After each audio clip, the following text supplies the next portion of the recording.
दोस्तों, जब से अमेरिका में एक पागल आदमी को प्रेसिडेंट चुना गया है, तब से दुनिया की वाट लगी पड़ी है। टैरिफ लगा रहा है, लगातार सैंक्शंस लगा रहा है, डॉलर की ऐसी तैसी उसने कर दी है, इवन अमेरिकन इकोनॉमी तबाह कर दी है। नरेंद्र मोदी ने बहुत ही आसान तरीके से इन चीजों को संभाला है, लेकिन चमचों को बहुत दिक्कत हो रही है। कैसे, आइए जानते हैं।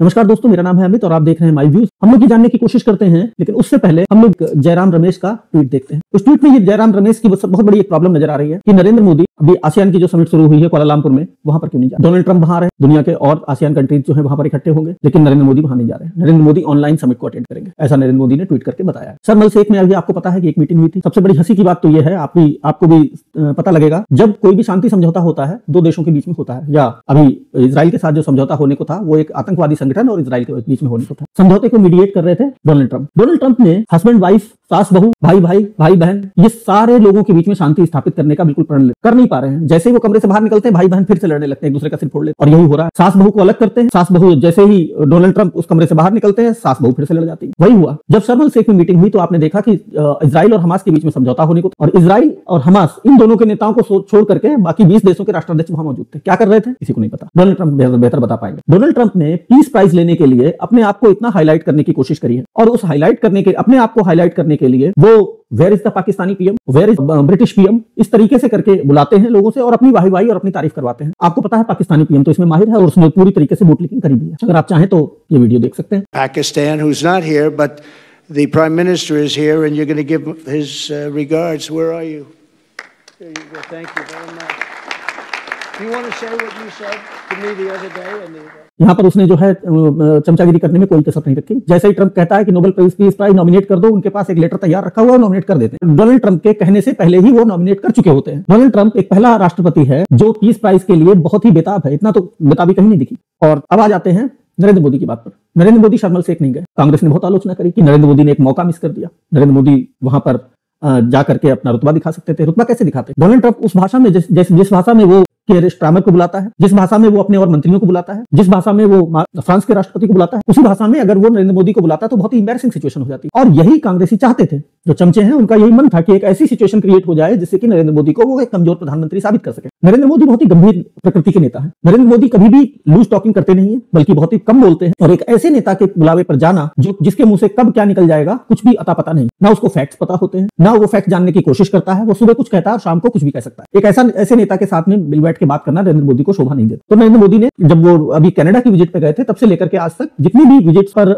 डोनाल्ड ट्रंप के आने का प्लान बनता है, वहां पर नरेंद्र मोदी स्किप कर लेते हैं। आसियान में भी एस जयशंकर को भेजा गया। अब आप इसके विपरीत नरेंद्र मोदी का ये एटीट्यूड तो आपने देखा, इसके विपरीत आप जरा ट्रंप के एटीट्यूड को देखें। ट्रंप की जो आदत है मीडिएट करने की, रशिया और यूक्रेन का इनका सबसे पहला इशू था, जो इनका इलेक्शन कैंपेन का भी था, कि हम जो है रशिया और यूक्रेन के बीच में एक ही रात, जैसे ही हम प्रेसिडेंट बनते हैं, रशिया और यूक्रेन के बीच में समझौता करा करके एक ही रात में विदिन वन नाइट हम ये वॉर रुकवा देंगे। ना उसने यूक्रेन से बात करी थी, ना उसने रशिया से बात करी थी, ना उसने जियोपॉलिटिकल सिचुएशन समझी थी, और इवन जो यूरोप जो इसमें पार्टी है, मतलब नेटो आप कह लीजिए, उससे भी बात नहीं करी। बस अपने आप में ये कह दिया कि हम जो है ये युद्ध रुकवा देंगे, बिना पार्टी से बात किए अपने आप में ही मियां मिट्टू बन जाना, ये इस बंदे की खासियत है। नरेंद्र मोदी जी ऐसा नहीं करते हैं, ना ही नरेंद्र मोदी जी का इस तरीके का कोई बयान आप सुनेंगे। इंडिया और पाकिस्तान की अभी जो लड़ाई हुई, ऑपरेशन सिंदूर जो 1.0 हमारा हुआ है, उसमें पाकिस्तान के ऐसे मान लीजिए भजिया तल दी गई, प्लेन गिरे, छोड़ दीजिए, उनके 11 एयरबेसेस इंडियन आर्मी ने, इंडियन एयरफोर्स ने तबाह कर दिए। वो बंदा इस बात में अपना सीना ठोक रहा है कि हमने इंडिया और पाकिस्तान के बीच में मध्यस्थता कराई। इंडिया ने ऐसा कभी कुछ कहा ही नहीं, ना इंडिया ने इनसे कभी रिक्वेस्ट करी। अब पाकिस्तानियों को तो आप जानते हैं, पाकिस्तानी तो 1975 का भी युद्ध जीते थे, 1965 का भी जीते थे, 1947 का भी जीते थे। वो तो जीते हुए लोग हैं, बस उनकी आर्मी हार जाती।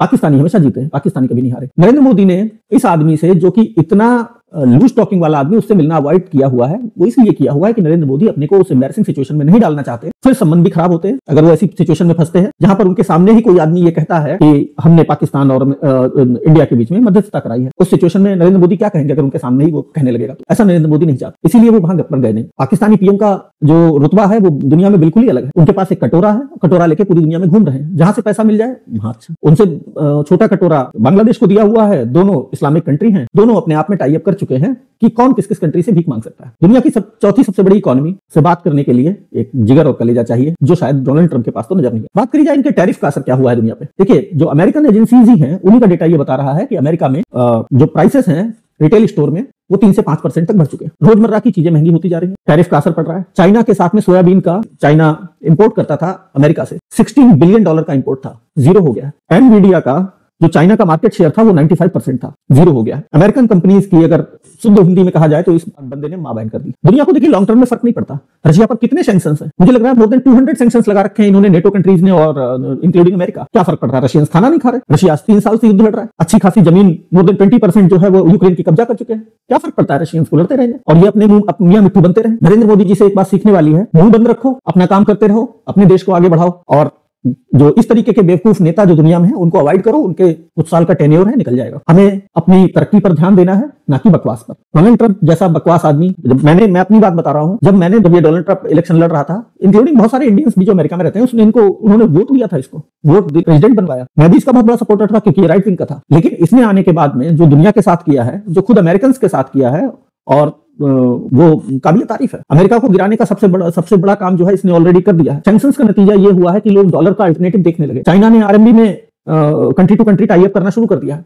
और जो अभी जो मैकेनिज्म चलता है यूएस का स्विफ्ट, जिसके थ्रू ये ट्रांजैक्शंस करते हैं, डॉलर की मोनोपोली है ना दुनिया में। स्विफ्ट जो उस मैकेनिज्म है अमेरिका का, उसका अल्टरनेट चाइना ने बनाया है। स्विफ्ट में 3 दिन का ट्रांजैक्शन टाइम है, और उस जो चाइना का मैकेनिज्म है उसमें 8 सेकंड का है। आप समझिए, इंडिया ने भी अपना पैरेलल मैकेनिज्म तैयार कर रहा है, मुझे लग रहा है कर भी लिया होगा शायद, जो मेरे पास लेटेस्ट डेटा नहीं है अभी। लेकिन बहुत सारे कंट्रीज के साथ इंडियन रुपी में हमारे जो ट्रेड है वो हो रहे हैं। आप समझिए दुनिया किधर जा रही है, और इसका पूरा का पूरा श्रेय इस पागल आदमी डोनाल्ड ट्रंप को जाता है। भारत दुनिया की तीसरी सबसे बड़ी आर्थिक शक्ति बनने को लगभग तैयार है, बहुत ज्यादा फर्क नहीं बचा है, और हम जल्दी ही बनेंगे। और वो लोग जो ये कहते हैं कि इंडिया एक डेड इकोनॉमी है, Russia and India can trade together, वो लोग देखेंगे कि हम कैसे आगे बढ़ते हैं। और इसी के साथ मैं आपसे अनुरोध करूंगा, अगर आपको ये वीडियो और एनालिसिस पसंद आता है तो वीडियो को लाइक और सब्सक्राइब करें, शेयर करना बिल्कुल भी ना भूलें। Thank you.